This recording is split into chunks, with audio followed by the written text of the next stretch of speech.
Hi, welcome to SOAR³ 360 HRM Solutions. At SOAR³ 360 HRM Solutions, we empower HR professionals and business leaders with data-driven strategies, innovative workforce solutions, and future-ready insights that drive transformation, agility, and long-term success.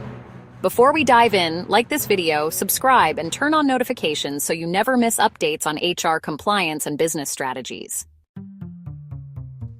In today's discussion, we will analyze the revocation of Executive Order 11246 and its implications for HR, business leaders, and DEI strategies. The revocation of Executive Order 11246 marks a notable shift in federal contractor obligations, particularly regarding affirmative action and diversity initiatives. This change requires human resources professionals to reassess compliance strategies while ensuring alignment with existing anti-discrimination laws. Employers must comply with legal requirements safeguarding equal opportunity, transparency, and workplace fairness.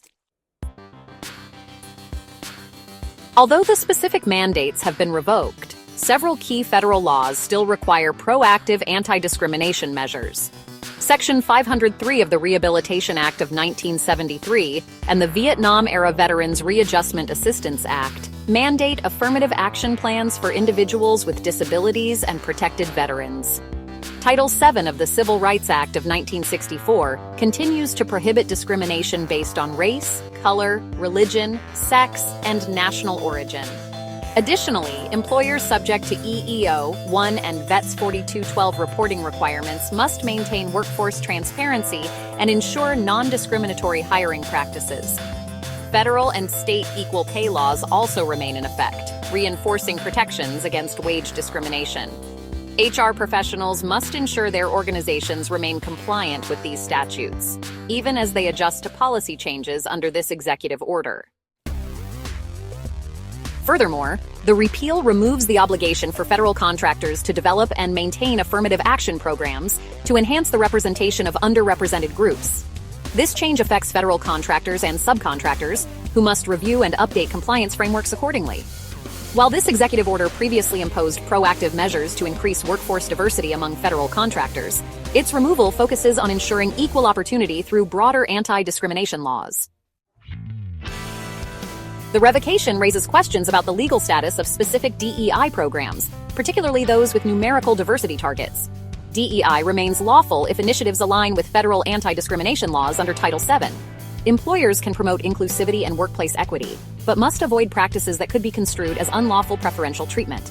The revocation does not prohibit voluntary DEI efforts. It only removes federal affirmative action mandates for contractors.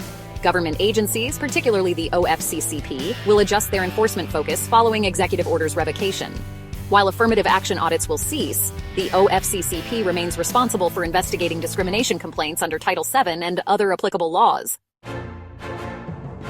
The revocation of this executive order is currently facing legal scrutiny. Several lawsuits challenge the decision because of presidential authority limits, free speech implications, and potential due process concerns. Plaintiffs, including civil rights organizations and government entities, argue that the revocation exceeds executive powers by removing long-standing federal contractor obligations.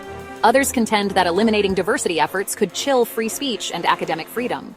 Additionally, concerns about ambiguity in enforcement and lack of clarity for federal contractors adjusting policies are central to Mayor and City Council of Baltimore versus Trump. The outcome of these lawsuits could impact future enforcement or potential reinstatement of specific provisions. HR professionals should closely monitor these legal developments and be prepared to adjust policies based on court rulings. These event changes present challenges and opportunities for HR professionals, particularly those working with federal contractors. Contractors are no longer required to create and maintain affirmative action plans as mandated by executive order. Organizations must implement affirmative action plans for individuals with disabilities and protected veterans under Section 503 and VEVRAA. Title VII also remains a governing framework for non-discrimination protections. The revocation raises concerns about how diversity, equity, and inclusion programs should be structured to ensure compliance with federal law. HR professionals should review existing programs to confirm they align with anti-discrimination laws and avoid practices that could be misinterpreted as unlawful preferential treatment.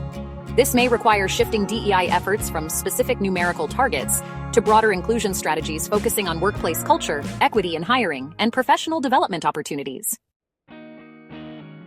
Federal contracts may require contractors to certify they do not operate diversity, equity, and inclusion programs violating federal anti-discrimination laws.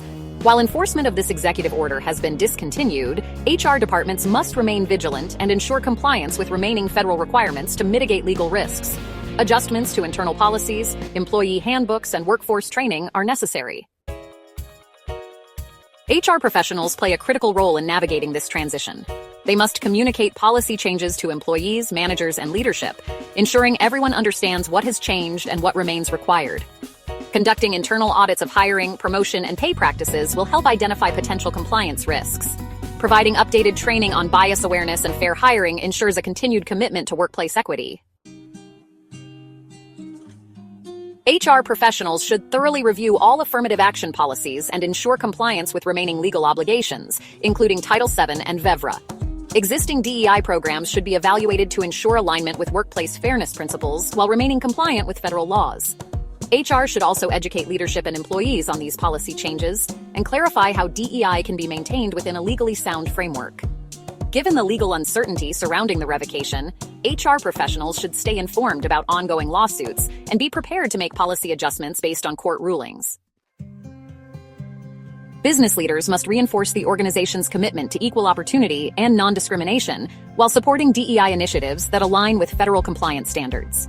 HR teams should be given the authority and resources to manage compliance effectively and ensure the organization maintains best practices in talent acquisition, retention, and workforce development. Transparency remains key, and leaders should keep an open dialogue with employees regarding organizational values, DEI progress, and compliance expectations. Small business owners should take proactive steps to understand their legal obligations, even if this executive order's revocation does not directly impact them. Developing clear HR policies that promote equal opportunity and non-discrimination will help prevent compliance risks. Seeking guidance from HR consultants or legal advisors can provide additional assurance that business practices remain aligned with best practices. Regardless of specific regulatory mandates, establishing a culture of respect and inclusivity supports long-term business sustainability and workforce engagement. The revocation of Executive Order 1246 requires organizations to recalibrate compliance strategies, not abandon the principles of equal opportunity, fairness, and inclusion. HR professionals, business leaders, and small business owners must adapt thoughtfully and proactively to ensure their organizations remain compliant, competitive, and committed to workplace equity. Building diverse and inclusive workplaces is a legal obligation, a business imperative, and a moral responsibility that benefits employees, businesses, and society. Let's talk. Drop your thoughts in the comments. How is your organization adjusting its compliance strategies? What challenges or opportunities do you see ahead? Comment below, and let's keep the conversation going. Want more HR insights? Stay connected. Check out my latest LinkedIn HRM Insights newsletter, HRM Insights with SOAR³ 360. Watch more expert HR strategies in my latest HR Insider episode. If this video provided value, give it a thumbs up and share it with HR professionals and business leaders. What's next? At SOAR³ 360, HRM Solutions, we empower HR professionals with strategic insights. Stay tuned for our next episode on navigating DEI initiatives for federal contractors. Until next time, stay informed, stay strategic, and keep transforming HR.